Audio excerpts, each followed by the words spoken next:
Hey everyone, welcome back to Corporate Decoded, the place where we break down those confusing corporate filings into plain English.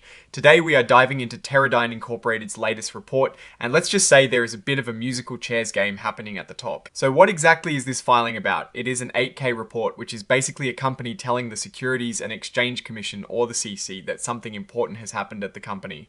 Think of it like a heads up for investors.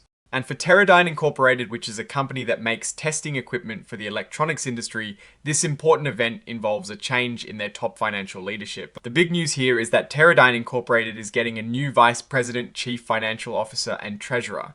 Sanjay Mehta, the current CFO, is stepping down from that role on the 3rd of November, 2025.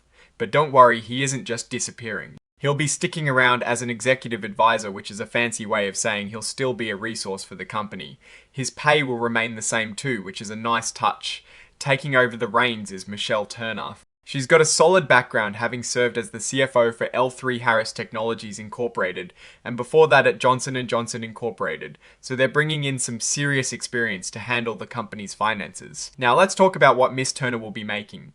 Her starting base salary is $640,000 a year. That's a significant amount of money. On top of that, she is eligible for an annual cash bonus that could be as much as her base salary, which is 100% of her base salary. So her potential cash earnings could be as much as $1,280,000 a year. But that is not all. She is also going to receive a big equity award. We are talking about $6,800,000 worth of company stock in the form of restricted stock units and stock options. This is a common way for companies to incentivize executives to perform well because their personal wealth becomes tied to the company's success over time. These stock awards will vest over time, meaning she will earn them over several years, which keeps her focused on the long-term health of Teradyne Incorporated. To help sweeten the deal even more, especially since she is likely relocating to the Boston, Massachusetts area, there are some one-time payments. She'll get a $200,000 cash bonus just for joining and another $150,000 to help with moving expenses. So that is a total of $350,000 in upfront cash to get her settled in. Now here is something interesting. Miss Turner will also sign a change of control agreement.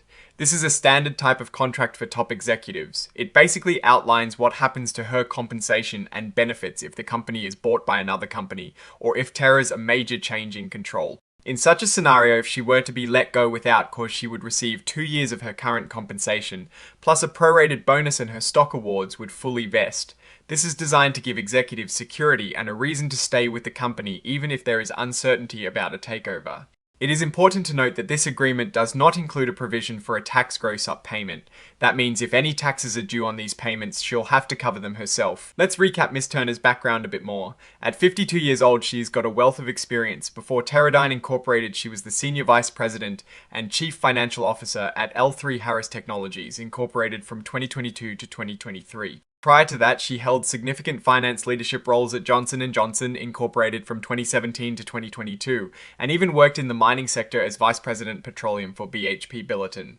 She also spent a decade at Raytheon Company in various finance leadership roles. Her education includes a Bachelor of Science in Accounting from the University of South Florida and an MBA from Arizona State University. Shez clearly not new to the executive suite. Now this next bit is standard but important. The filing states there are no special deals or agreements between Miss Turner and anyone else that led to her appointment.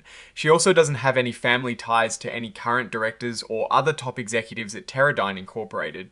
And finally, she doesn't have any personal stake in any transactions. The company might be involved in that would need to be disclosed. This all points to a straightforward hiring process based on her qualifications. Beyond the leadership change, this report also mentions a press release that went out on the 28th of October announcing Miss Turner's appointment. This is how companies typically communicate significant news like executive hires to the public and to investors. The filing makes sure to clarify that the information in this part of the report, including the press release, is not considered officially filed for certain legal purposes. This is a common disclaimer to limit liability, and as is standard practice with these filings, the press release itself is included as an exhibit, so it can be easily found and reviewed. Finally, the report is signed off by Sanjay Mehta himself in his current role as VP Chief Financial Officer and Treasurer, indicating his formal endorsement before he transitions to his advisory position.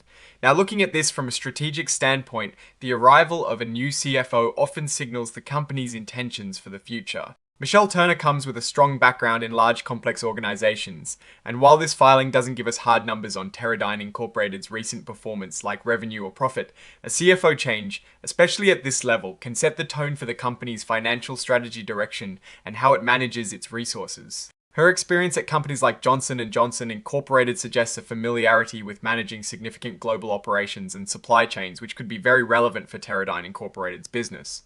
The substantial equity grant shows the company's commitment to her and likely indicates they expect her to drive significant value. One potential risk to watch is navigating the integration of her leadership style into the existing company culture. However, with her extensive resume, the opportunity for improved financial management and strategic growth seems high. Alright, that is our breakdown of Teradyne Incorporated's latest filing. What is your take on this executive shuffle and what it might mean for Teradyne Incorporated's future? Drop your thoughts in the comments. If this analysis was valuable, hitting that like button really helps, and subscribe for more deep dives. Don't forget to check out the Discord in the description. Thanks for watching. See you next time.